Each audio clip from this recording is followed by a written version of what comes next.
Hello friends, मैं सुजीत कुमार। आज आपको गांधी युग का पार्ट 6 हम लेकर आए हैं, क्योंकि पिछले वीडियो हम थर्ड गोलमेज सम्मेलन तक बता दिए। आज उससे आगे बताने जा रहे हैं। इससे पहले आप हमारे चैनल को like, share, subscribe, bell icon जरूर दबाएं और हमारी वीडियो को अंत तक जरूर देखें। तो देखिए, जो हम बताने जा रहे हैं गांधी युग का पार्ट 6 और गोलमेज सम्मेलन पूरा कंप्लीट कर दिए थे। थर्ड गोलमेज सम्मेलन तक हम बता दिए थे, उससे आगे बताने जा रहे हैं। तो देखिए सर, आज हम बताने जा रहे हैं आपको सांप्रदायिक पंचाट। तो सांप्रदायिक पंचाट के बारे में बताने जा रहे हैं और देखिए इससे भी क्वेश्चन आपको आता है। तो देखिए, सांप्रदायिक पंचाट लागू हुआ था 16 अगस्त 1932 को। अगर आपको पूछेगा सांप्रदायिक पंचाट कब लागू हुआ, 16 अगस्त 1932 को। कब लागू हुआ? 16 अगस्त 1932 को। और उस समय ब्रिटिश प्रधानमंत्री थे रैमजे मैकडोनाल्ड। उस समय ब्रिटिश प्रधानमंत्री कौन थे? Ramsay MacDonald. और रैमजे मैकडोनाल्ड ने हिंदुओं में भी पृथक निर्वाचन के आधार पर बंटवारा किया गया।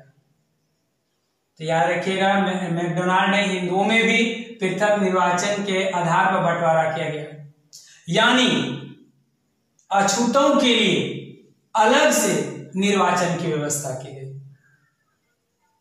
तो देखिए, रैमजे मैकडोनाल्ड की नीति देखिए। और यह क्या था? सांप्रदायिक पंचाट लागू हुआ 16 अगस्त 1932 को। ब्रिटिश प्रधानमंत्री रैमजे मैकडोनाल्ड ने हिंदुओं में भी पृथक निर्वाचन के आधार पर बंटवारा किया गया, यानी अछूतों के लिए अलग से निर्वाचन की व्यवस्था की गई। ये नीति था सांप्रदायिक पंचाट के अंतर्गत रैमजे मैकडोनाल्ड का। तो देखिए आगे, देखिए पुनः समझौता। अब देखिए, पुनः समझौता 1932। सबसे पहले क्वेश्चन अगर पूछ सकता है कि पुनः समझौता कब हुआ, तो आप लोग को दिमाग रखना है 1932। पुनः समझौता कब हुआ? 1932 में। किसके बीच हुआ? गांधी जी और अंबेडकर के बीच। किसके बीच हुआ? गांधी जी और अंबेडकर के बीच। अब आता है कि कारण। तो याद रखना है कि दलितों के लिए की गई पृथक निर्वाचन मंडल की व्यवस्था का गांधी जी ने विरोध किया था। कहा कि भाई ये कहाँ का नियम है? तो दलितों के लिए की गई पृथक निर्वाचन मंडल की व्यवस्था का गांधी जी ने विरोध किया। 20 सितंबर 1932 को गांधी जी ने अनशन प्रारंभ कर दिया, क्योंकि ये इनको लगा कि ये गलत है, ये नहीं होना चाहिए। तो गांधी जी ने 20 सितंबर 1932 को गांधी जी ने अनशन प्रारंभ कर दिया। और 26 सितंबर 1932 को राजेंद्र प्रसाद वो मदन मोहन मालवीय के प्रयास से अंबेडकर जी और गांधी जी के बीच समझौता हुआ। इसका मतलब किन दोनों का प्रयास था? राजेंद्र प्रसाद और मदन मोहन मालवीय के प्रयास से अंबेडकर और गांधी जी के बीच समझौता हुआ, जो कहलाया पुनः पैक्ट, जिसमें संयुक्त हिंदू निर्वाचन व्यवस्था के अंतर्गत दलितों के लिए स्थान आरक्षित रखने पर सहमति बनी। क्योंकि आपको याद होगा कि सांप्रदायिक पंचाट जब आया था तो उस समय आरक्षित सीटों की संख्या 71 था, लेकिन इसके अंतर्गत 148 की कर दी। इसके अंतर्गत जो आरक्षित सीटों की संख्या बढ़कर 148 हो गई, और पहले 71 था और इसमें हो गया 148। ये याद रखना है। और एक चीज और आप लोगों को इसमें याद रखना है कि इसी समय दलितों के लिए एक शब्द यूज किया गांधी जी ने। वह शब्द था हरिजन। तो हरिजन शब्द का प्रयोग सर्वप्रथम गांधी जी ने किया था, नाम दिया हरिजन गांधी जी ने। और हरिजन सेवक संघ की स्थापना 1932 में हुआ था। हरिजन सेवक संघ की स्थापना 1932 में हुआ था, और जिसका अध्यक्ष बने घनश्याम दास बिरला। जिसका अध्यक्ष कौन बने? घनश्याम दास बिरला। और हरिजन जो साप्ताहिक पत्रिका निकाला 1933 में। तो हरिजन सेवक संघ की स्थापना 1932 में। हरिजन शब्द दिया गांधी जी ने, महात्मा गांधी ने। और हरिजन जो पत्रिका प्रकाशित हुआ 1933 में। ये भी याद रखना। तो देखिए आगे क्रिप्स मिशन। क्रिप्स मिशन लागू हुआ था 30 मार्च 1942 को। क्रिप्स मिशन कब लागू हुआ था? 30 मार्च 1942 को। तो पूछेगा क्रिप्स मिशन कब लागू हुआ? 30 मार्च 1942 को। उस समय गवर्नर थे लॉर्ड लिन लिथगो। गवर्नर कौन थे? लॉर्ड लिन लिथगो। प्रधानमंत्री उसमें कौन थे? Winston Churchill. प्रधानमंत्री कौन थे? Winston Churchill. और प्रमुख सदस्य कौन थे? क्रिप्स। तो प्रमुख सदस्य हो गए क्रिप्स, प्रधानमंत्री हो गए चर्चिल, गवर्नर हो गए लॉर्ड लिन लिथगो।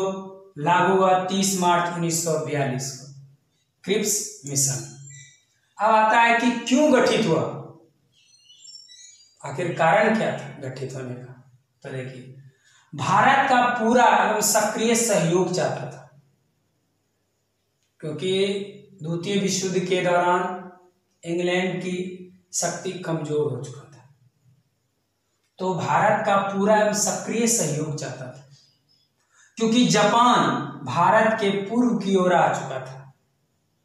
क्योंकि जापान भारत के पूर्व की ओर आ चुका था, इससे भय की आशंका थी, डर बन गया था, ये याद रखना है।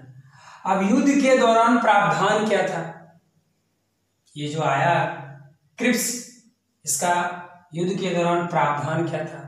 तो पहला पॉइंट था विदेशी मामले अंग्रेज के अधीन हो। देखिए पहला पॉइंट, विदेशी मामले अंग्रेज के अधीन हो।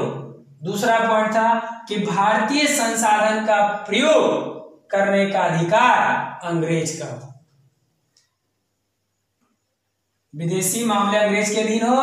दूसरा पॉइंट बोला कि भारतीय संसाधन का प्रयोग करने का अधिकार अंग्रेज का हो। तीसरा पॉइंट बोला भारतीय सुरक्षा मामले अंग्रेज के अधीन हो। सब तो अंग्रेज के अधीन है, भारतीय सुरक्षा मामले अंग्रेज के अधीन हो। और लास्ट पॉइंट है कि युद्ध के बाद भारत में नए संविधान के निर्माण की बात की थी। तो चौथा पॉइंट क्या था? युद्ध के बाद भारत में नए संविधान निर्माण की बात की थी। तो देखिए परिणाम, क्रिप्स मिशन जो था, जो आया था, क्रिप्स मिशन जो योजना था, जो उसका प्लान था, वह असफल रहा, ये दिमाग रखना। तो परिणाम क्या हुआ? क्रिप्स असफल रहा। अब आता है क्यों असफल रहा, ये दिमाग में रखना। आखिर कारण क्या था असफल रहने? तो क्यों असफल रहा? क्योंकि भारतीयों को अब पूर्ण आजादी चाहिए था।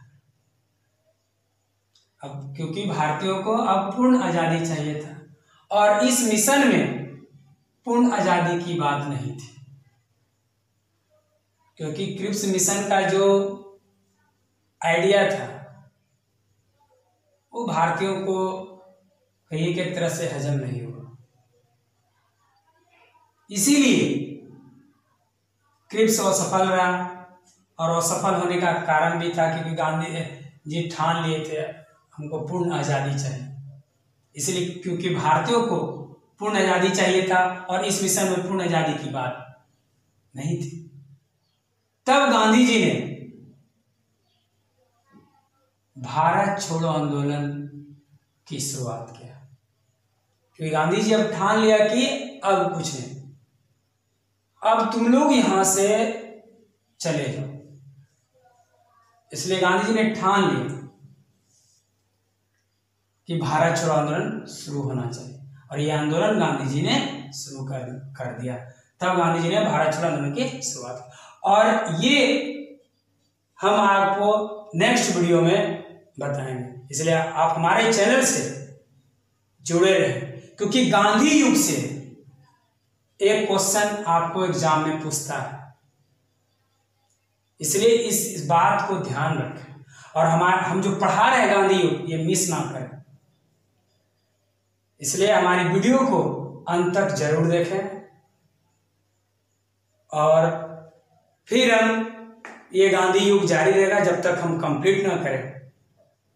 इसलिए हमारे चैनल को like, share, subscribe, bell icon जरूर दबाएं। नेक्स्ट वीडियो फिर हम लेकर आएंगे।